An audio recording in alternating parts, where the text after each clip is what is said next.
Okay, let's go. Hey guys, what is up? It is MAZIE with Barbecue by MAZIE. Today we are reverse searing some steaks and I am so freaking excited. I can barely hold it in right now. Reverse searing works so well because you are cooking it at a lower temperature. It allows for more margin of error and it's cooking your steak more evenly. Listen, I'm a mom and these kids, I swear, they're trying to sabotage everything I do. But when I'm cooking steaks for dinner, I pop them on the smoker at a low temperature and I know they're not getting ruined at a high heat. I can check them, make sure they're getting to the internal temperature I want, and I'm telling you, this is the way to cook your steak. So today I'm going to be using my Pit Boss Austin XL. It's a smoker, but you can do this method on any cooking apparatus that you have. You can do it inside on your stovetop, in your oven. You can do it on your propane grill, your charcoal grill, your pellet smoker. So today we're starting our smoker out at 250 degrees. You're welcome to go lower. I would not go lower than 225. Just keep in mind it will take the cook time a little bit longer. Also, I have about 1 inch thick steaks, so the thickness of your steaks will make the cook time of your steak at home a little bit different. These steaks have been dry brined. If you've watched my channel before, you know I'm a big fan of the dry brine. I put together a video all about the dry brine. If you want to see a more in-depth look at that process, you can go check that out. I'm going to use kosher salt both sides of your steak and let it rest in your fridge for 1 hour to 24 hours. You could go a little bit longer, but you're flirting with danger at that point. Remember, if you are enjoying my videos, please subscribe to my channel, like this video, and if you want to share it with your family or your friends, you'd be doing them a big favor, honestly.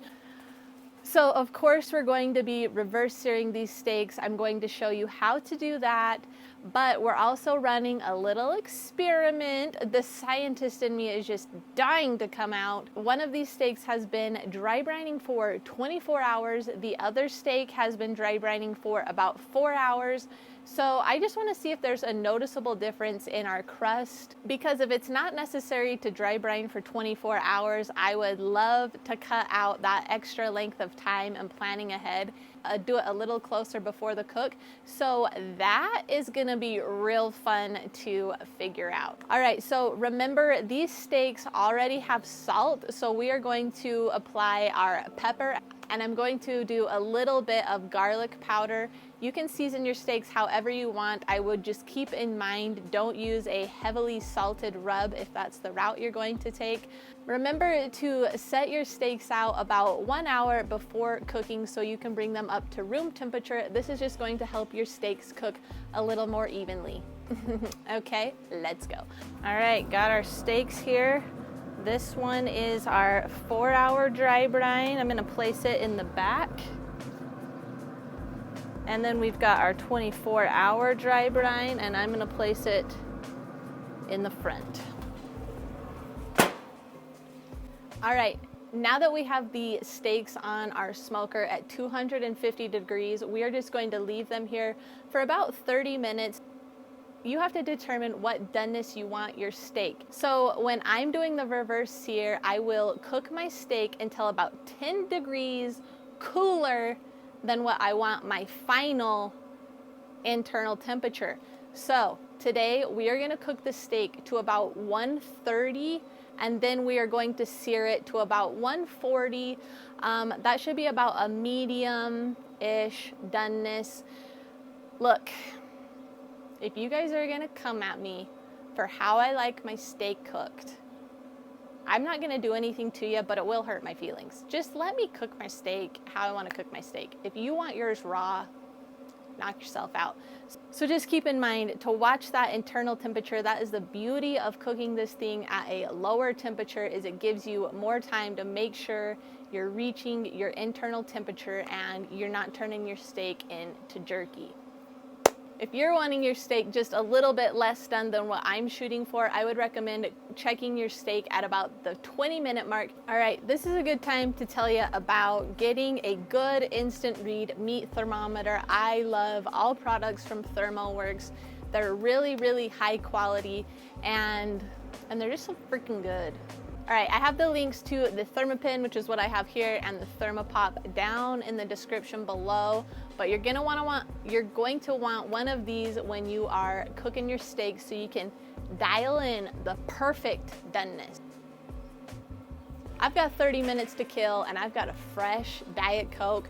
So I'm gonna go have a little bit of personal time with my Diet Coke and we'll be back out here in exactly 30 minutes. All right, so since we've reached an internal temperature of about 130, 135, and now we're going to increase the temperature of our smoker to 400. All right, so I am going to be searing over the direct flame on the Pit Boss. It's one of the features that I absolutely love. I'm going to show you how we do that on the Austin XL, but if you don't have a Pit Boss, you can sear over a really hot cast iron pan on your stovetop. You could do it on a hot griddle. You could do it over hot coals, whatever you're using. You just need to make sure you increase that temperature to where it's super hot because you want to get a nice crusty crust on your steak. All right, so on the Pit Boss, there's this lever here. All you're going to do is pull it and you've got the flame. All right, so we're gonna move our steaks over.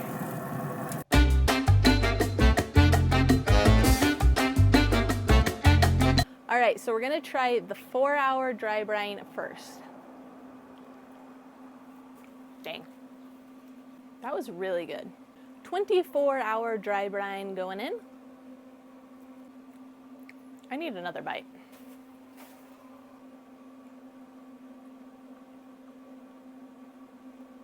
Man. Woo! Those are two very delicious steaks. I love steak, and the fact that I can absolutely nail a steak in my own backyard makes me feel like a bad arse. You know what I'm saying? All right, the conclusion of my experiment. First of all, the difference in the taste is so minimally different that I don't even want to like pick a winner one way or the other. I might give a tiny edge to the 24-hour dry brine. The crust was just a little crustier, like a little more bite, a little more crunch to it.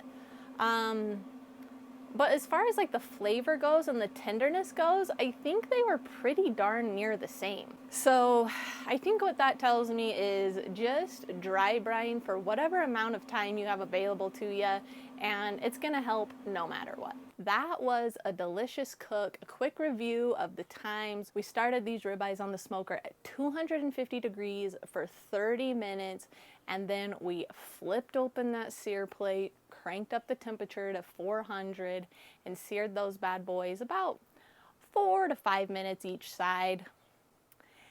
And that increased the internal temperature about 10 degrees-ish. So from start to finish, this cook took about 40 minutes. If you add in the dry brine and the time you take it out of your fridge to get to room temperature, it's gonna be a little bit longer.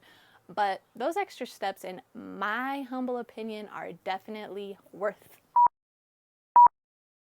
Wasp. Those extra steps, in my opinion, are definitely worth it.